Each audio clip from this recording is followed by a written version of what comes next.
Heesen was founded here in Oss in 1978 by Franz Heesen. The first yacht he built was a 24-metre aluminium high-speed motor yacht, and that really set the DNA for the shipyard as we know it today.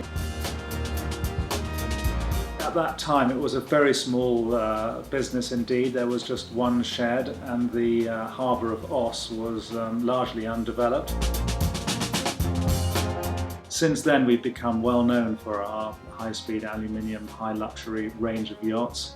About 70% of our production today is in aluminium, and about 30% is steel, traditional steel full displacement production. Between 1978 and today we've built a number of famous yachts, including Octopussy in the late 80s.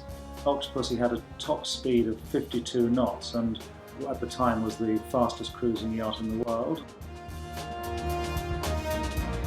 The shipyard today covers an area of about 4.5 hectares. We have 8 fitting out sheds. The largest today is capable of taking a 70-metre yacht. We have a hull assembly and superstructure assembly hall. In this respect we're quite unique amongst other shipyards in that we carry out most of the disciplines for building a yacht in-house. We have our own stainless steel works, we have our own carpentry shop for the non-luxury areas, and we have our own high luxury finished interior carpentry shop. So we can manage most of the disciplines required to build large complex projects such as the 65 and 70-metre motor yachts. We have a workforce of around 450 employees, about 325 are permanently based here in Oss, and about another 125 at our interior outfitting factory.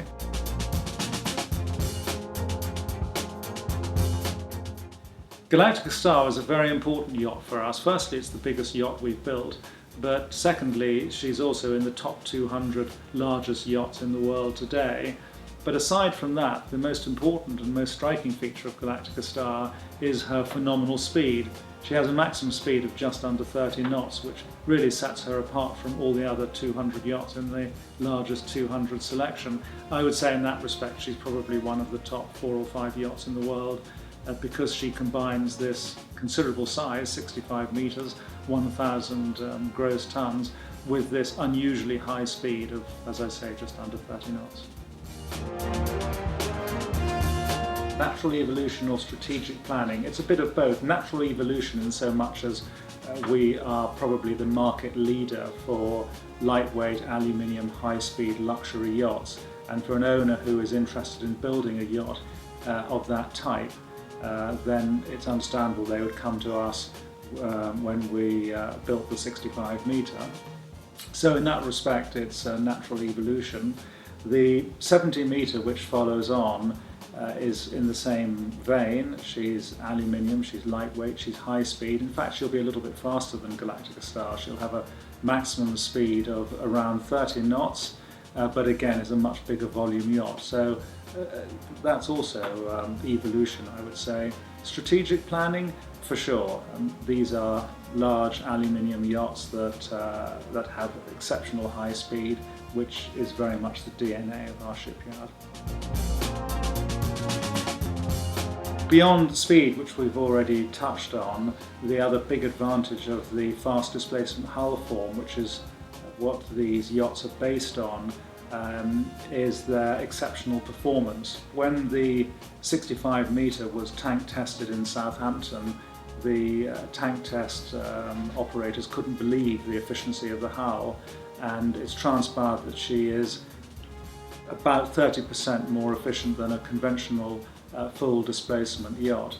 So you can either use this to your advantage to achieve very high speeds, or you can turn this on its head and you get much greater fuel efficiency, so you can run the yacht for longer periods on less fuel consumption than you would have in an equivalent hull. In the early 2000s we built a very successful range of 37 metre aluminium fast yachts. They also had a top speed of 30 knots. And similar to that time we also started with the 47 metre steel full displacement yachts, of which we have built 11 to date. So as the years have rolled by, the size of yachts has increased, and this trend has not changed at all. Today we are building 2 55-metre yachts, various 50-metre yachts, 47-metre yachts, of course the 70-metre. So it just reflects the evolution and development of the shipyard as we go from strength to strength.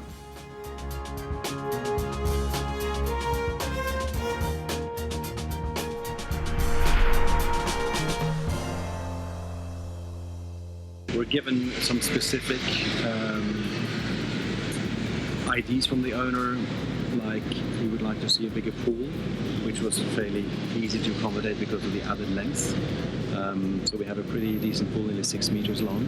The other thing he was very preoccupied with was full protection on the sun deck, not just from the sun and the rain, but also from the wind. We were asked to retain the arches connecting the bridge deck and the main deck aft. So whatever we did in terms of developing the design of the superstructure, in particular the sun deck, I thought it was important that we try to find a coherent design language between those very strong elements of the boat.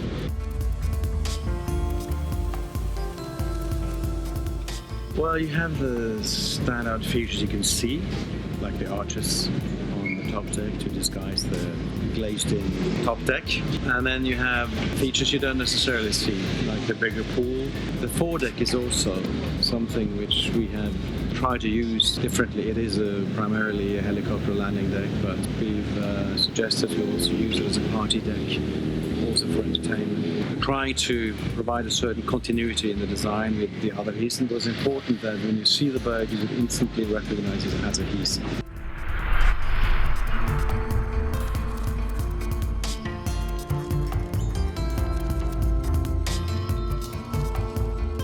We received a briefing which concerns a light, modern beach style with a logic flow between all spaces as functionality as well as materials.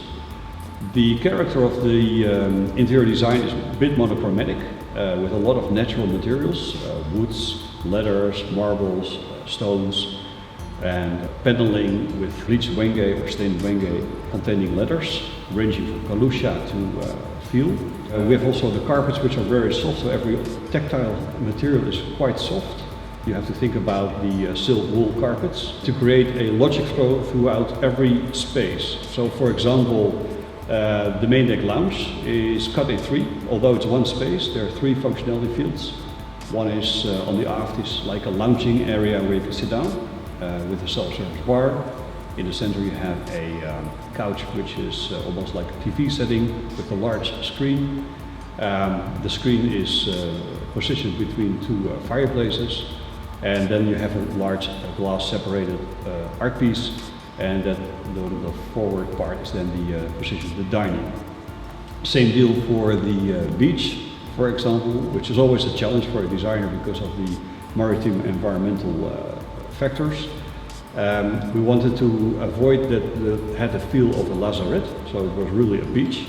Luxurious materials which are durable to weather circumstances, and they connect really to the complete interior. So it's not if you enter that area that you feel that you enter a lazarette.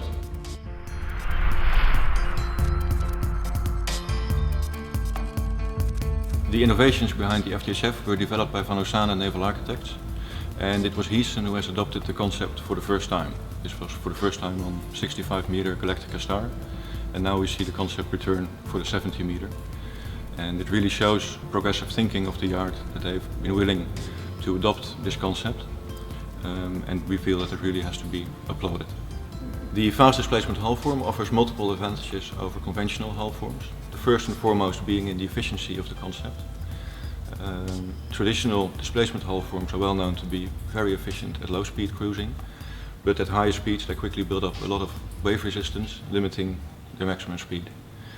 Hardshine hull forms are very efficient at high speed cruising, but their low speed cruising is not as efficient as a round bilge hull. The FTHF sets out to combine those two, the low and high speed cruising with high efficiency, and that's also the main success of the concept. This high efficiency is achieved by 5 key features. First of all, it's a round bilge hull form with a special optimized bulbous bow shape.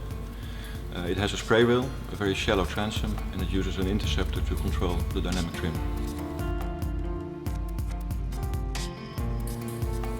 The design brief for the 70 meter called for a maximum speed of well over 30 knots, and after looking at several options, it was decided to add a booster jet to the design. This is a water jet situated between the two propellers, and it is driven directly by a medium-sized diesel engine. And after further research, it was decided to combine the booster jet with normal fixed-pitch propellers instead of more complicated controllable pitch propellers, which is often seen in combination with a water jet. And that really reduces the complexity of the system and also the operating of the vessel.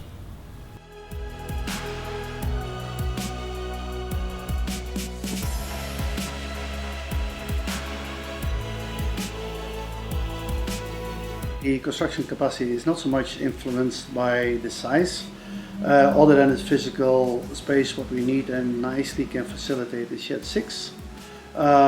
The setup of Heesen capacity being 35 to 40 craftsmanship, being supported by prefab subcontracting, is more than able to build this beautiful hull in the reserved schedule time for this project.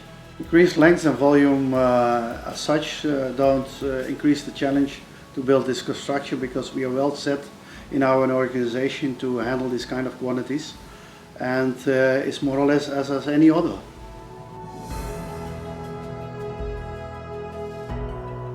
The pre-design process is very, very important, and is quite different as we approach it from the past. In the past, we very much went into production, and this has changed. The last 2 decades we approach it very differently, going to an ultimate preparation, even prior contract, in order to know what we are contracting, and immediately after contract taking our time to go very much into detail, to be very secure about the building process, and having taken all the required decisions together with the owners in order to make it a very smooth and efficient build as such.